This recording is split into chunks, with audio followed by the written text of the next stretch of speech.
नमस्कार मेरे प्यारे साथियों, मैं उत्कर्ष श्रीवास्तव एक बार फिर से आप सभी का स्वागत करता हूं एग्जामिस्तान में। उम्मीद कर रहा हूं आपको अभी तक पढ़ाई जाने वाली चीजें सारी समझ में आ रही होंगी। हमने अभी तक एससीईआरटी कक्षा 6 की गणित की किताब के 2 पार्ट पढ़ चुके हैं, जिसमें से पहला पार्ट था प्राकृतिक संख्याएं और दूसरे पार्ट में पूर्ण संख्याएं पढ़ा। अगर उन पाठों को आपने नहीं देखा या उन वीडियोस को आपने नहीं देखा है तो आप अभी जाकर हमारे चैनल पर उन वीडियोस को देख सकते हैं और कोई भी डाउट होने पर कमेंट सेक्शन में कमेंट कर सकते हैं। मेरे प्यारे साथियों, जो तीसरा पार्ट हम शुरू करने जा रहे हैं एससीईआरटी की किताब का, उसका नाम है पूर्णांक। पूर्णांक यानी इंटीजर्स। मेरी समझ से कक्षा 6 की किताब में मौजूद जितने भी गणित के पाठ हैं उन सभी पाठों में से ये पाठ सबसे महत्वपूर्ण है। इसका कारण यह है क्योंकि इसमें से आने वाले प्रश्नों की जो संख्या है, चाहे वो सुपर टेट की परीक्षा हो या टेट की परीक्षा हो, वो बहुत ही ज्यादा है। और इसमें कई सारे ऐसे नियम और कानून या कॉन्सेप्ट आपको सीखने को मिलेंगे जिनसे आप परिचित तो थे लेकिन बिल्कुल क्लियर नहीं रहे थे। और कई सारी चीजें जैसे कि विभिन्न चिन्हों वाली संख्याओं की जो जोड़ है, उनका जो घटाना है, उनका गुणा या उनका भाग, इस बारे में जानेंगे। इसके साथ साथ आप इसमें जानेंगे कि किस प्रकार से बॉर्डवांस के नियम का प्रयोग किया जाता है, जिस पर आधारित प्रश्न अक्सर परीक्षाओं में आते रहते हैं। आइए मेरे प्यारे साथियों, सबसे पहले ये जानते हैं कि इस पाठ में आखिर हमें पढ़ना क्या है और इसका प्रारंभ किस तरीके से होगा।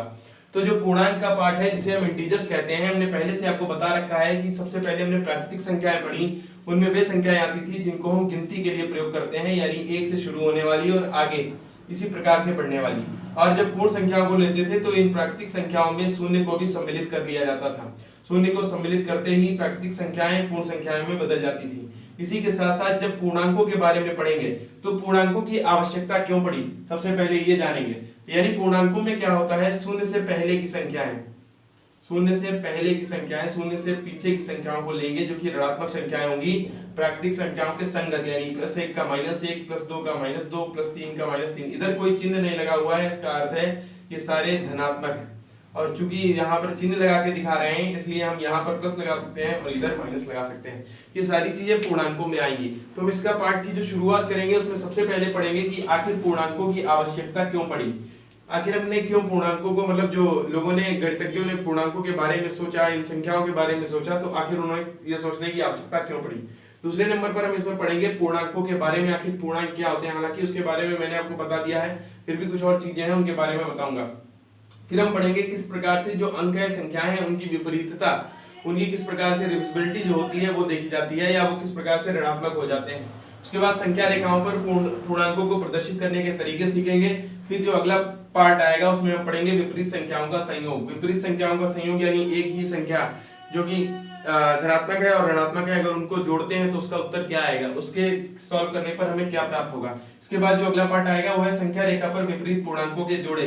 संख्या रेखा पर किस प्रकार से विपरीत पूर्णांकों के जोड़े बनाए जाएंगे। अगले भाग में हम देखेंगे योगात्मक प्रतिलोम। सबसे इंपॉर्टेंट टॉपिक है इस समय का, या बहुत इंपॉर्टेंट हो सकता है। अगर हो सकता है आपको ये नाम से चीज क्लियर ना हो, या कई सारे लोगों को क्लियर हो सकती है, लेकिन ये बहुत ही आसान सी चीज है। एक ऐसी धनात्मक संख्या जिसके विपरीत चिन्ह वाली संख्या को उसमें जोड़ देने पर उसका योग जो है वो शून्य हो जाता है, वही योगात्मक प्रतिलोम कहलाता है। इसके बारे में हम डिटेल से जानेंगे जब पाठ में आएंगे। इसके बाद जो अगला टॉपिक है वो भी इंपॉर्टेंट है, पूर्णांकों का निरपेक्ष मान। किस प्रकार से हम निरपेक्ष मान को निकालते हैं इसके बारे में जानेंगे, जिसे एब्सोल्यूट वैल्यू कहा जाता है। फिर इसके बाद पूर्णांकों पर संक्रियाएं, विभिन्न प्रकार की संक्रियाएं। मैंने आपको बताया अंकगणित में 4 प्रकार की मुख्य संक्रियाएं होती हैं, जिसमें एक जोड़ना, दूसरा घटाना, तीसरा गुणा करना और चौथा भाग करना। अब आगे इन्हीं चीजों पर आधारित प्रश्न मिलते जाएंगे। यानी संख्या रेखा पर पूर्णांकों को जोड़ना देखेंगे हम। फिर है आई का अर्थ हो गया सॉरी आई का अर्थ हो गया इंटीजर्स। इंटीजर्स यानी पूर्णांक। आई से आप ये याद रखिएगा मैं पूर्णांक की बात कर रहा हूँ। पूर्णांकों पर योग की संक्रिया के प्रगुण। अब प्रगुण हमने कौन कौन से पढ़े थे, आपने देखे थे। सबसे पहला हमने प्रगुण पढ़ा था समवर्ग का प्रगुण। समवर्ग यानी क्लोजर लॉ पढ़ा था पिछले वाले पाठ पूर्ण संख्याओं में। इसके बाद दूसरा जो पढ़ा था वो था क्रम विनिमय का नियम। इसके बाद तीसरा जो था वो साहचर्य का नियम था। ये 3 जो प्रगुण पढ़े थे वो आपने विभिन्न प्रकार की संक्रियाओं पर पढ़े थे, वो इसमें भी देखने हैं हमें पूर्णांकों पर। अभी तक हमने पूर्ण संख्याओं पर देखे थे। इसके बाद हम जब आगे बढ़ते हैं तो पूर्णांकों पर घटाने की संक्रिया के प्रगुण क्या क्या होंगे, जोड़ के प्रगुण, घटाने के प्रगुण। इसके बाद संख्या रेखा पर अब जो ये पूर्णांक हैं जिनके प्रगुण के बारे में हम पढ़ के आए, इनको सीधे संख्या रेखा पर घटाएंगे। एक बार संख्या रेखा पर जोड़ के दिखाएंगे, एक बार संख्या रेखा पर घटा के दिखाएंगे। और इसके जस्ट बाद हमें अभ्यास 3C मिलेगा। और यहाँ पर अभ्यास संख्या रेखा पर पूर्णांकों को जोड़ने वाली जो बात हुई थी वहां पर अभ्यास 3 भी आपको उसके बाद ही मिल जाएगा। और यहाँ पर निरपेक्ष मान के पास आपको मिलेगा अभ्यास 3A या 3 है।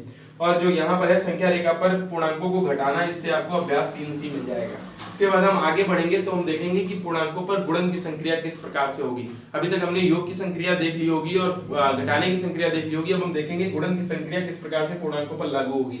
तो वहां पर हम इसके बाद अगला टॉपिक जो आएगा, दो ऋण पूर्णांकों का गुणनफल। किस प्रकार से हम दो ऋण पूर्णांकों का गुणनफल दिखाएंगे, कैसे गुणनफल करते हैं, ये सारी चीजें आप सीखेंगे। और ये अगर आप बेसिक इस तरीके से सीख लेंगे तो बिल्कुल भी कभी कोई दिक्कत नहीं होगी, चाहे वो क्वेश्चन कितना ही कठिन क्यों ना हो या उसमें कितने ही चिन्ह क्यों ना लगे हो। ये मैं आपसे बिल्कुल निश्चित रूप से कह रहा हूं। अगर आप ध्यान से पढ़ेंगे तो मैं आपको ऐसा सिखाऊंगा कि आपको कोई भी दिक्कत नहीं होगी चिन्हों के बारे में। संख्या रेखा की सहायता से गुणन। अब संख्या रेखा की सहायता से जैसे हमने योग दिखाया, जैसे घटाना दिखाया, उसी तरीके से हम संख्या रेखा की सहायता से गुणन को सीखेंगे। फिर उसके बाद जो अगला पॉइंट आता है, अगला टॉपिक आता है, वो है गुणन संक्रिया के प्रगुण। अब जिस प्रकार से सारे प्रगुण पढ़ रहे थे, गुणन पे भी वो प्रगुण लगा के देखेंगे कि वो वहां पर फॉलो हो रहे हैं या नहीं। अभ्यास 3C तक हमने पढ़ लिया होगा, उसके बाद हम आ जाएंगे अभ्यास 3D पर, यानी अगला अभ्यास 3D आ जाएगा जो कि गुणन की संक्रिया पर मुख्य रूप से आधारित होगा। इसके बाद हम देखते हैं अगला टॉपिक जो कि आया पूर्णांकों में भाग की संक्रिया, यानी किस प्रकार से, अभी तक गुणन की बात कर रहे थे, अब भाग की संक्रिया लगाएंगे और कैसे जो धनात्मक संख्याएं हैं, ऋणात्मक संख्याएं हैं, उनके बीच में भाग होता है, इनके बारे में जानेंगे। पूर्णांकों में भाग की संक्रिया के प्रगुण। अब यही चीज है कि संक्रियाएं लगाएंगे, संक्रिया भाग की लगाएंगे और फिर इसके प्रगुण देखेंगे, यानी संवरक का, क्रम विनिमय का या इसके साथ साहचर्य का। तो ठीक है ना। इसके बाद हम देखते हैं अभ्यास 3E आ जाएगा, जहां पर अभ्यास 3E पर हम पहुंच जाएंगे। इसके बाद अगला जो टॉपिक है वो बहुत इंपॉर्टेंट, बहुत ज्यादा पूछा जाने वाला, शिक्षक भर्ती परीक्षा में तो बहुत पूछे जाते हैं इससे क्वेश्चन, कोष्टक का प्रयोग, बॉडमास का नियम। कोष्टक का प्रयोग सीखेंगे और यहाँ पर बॉडमास का नियम देखेंगे, विभिन्न प्रकार के कोष्टकों के बारे में जानेंगे और उसके बाद ये जानेंगे किस प्रकार से बॉडमास के नियम का प्रयोग करते हैं। ये छोटी छोटी जो एग्जाम्स होते हैं, जैसे लेखपाली का एग्जाम या रेलवे का एग्जाम या कई सारी परीक्षाओं में सीधे सीधे प्रश्न इससे आते रहते हैं, बॉडमास। इसलिए ये भी बहुत ही ज्यादा इंपॉर्टेंट टॉपिक है। कई साथियों को इस टॉपिक से काफी दिक्कतें होती होंगी सवालों को लगाने में, लेकिन बहुत सारे सवाल आपके अभ्यास 3F में मौजूद है, उनको हम सॉल्व करेंगे 1 by 1 और चीजों को सीख जाएंगे। इस बॉडमास के बाद आपको देखना है कि हमें बस इस पार्ट में पता चलेगा कि आखिर हमने क्या सीखा। तो पूरे पार्ट का जो सार निकल के आया वो ये आया कि सबसे पहले हम पूर्णांकों के बारे में जानेंगे कि उनकी आवश्यकता हमें क्यों पड़ी। उसके बाद हम पूर्णांकों पर ही विभिन्न प्रकार की संक्रियाएं, जोड़, घटाना, गुणा, भाग लगाएंगे और उनके प्रगुणों को देखते हुए चलेंगे और अलग अलग तरह की अभ्यासों को सॉल्व करते हुए चलेंगे। और इन सब के अलावा इसमें जो एक और टॉपिक दिया है वो है बॉडमास। बॉडमास के बारे में जानेंगे, यानी कोष्टकों के अलग अलग प्रकार के यूज के बारे में जानेंगे। मेरे प्यारे साथियों, आने वाले वीडियोस बस पूर्णांकों पर ही आधारित होंगे और जल्द से जल्द आपकी कक्षा 6 की किताब को खत्म कराने के लिए मैं बिल्कुल प्रतिबद्ध हूं। आप जो है ये वीडियोस अपने साथियों तक जरूर पहुंचाइए जिससे कि उनको भी इसका लाभ हो सके।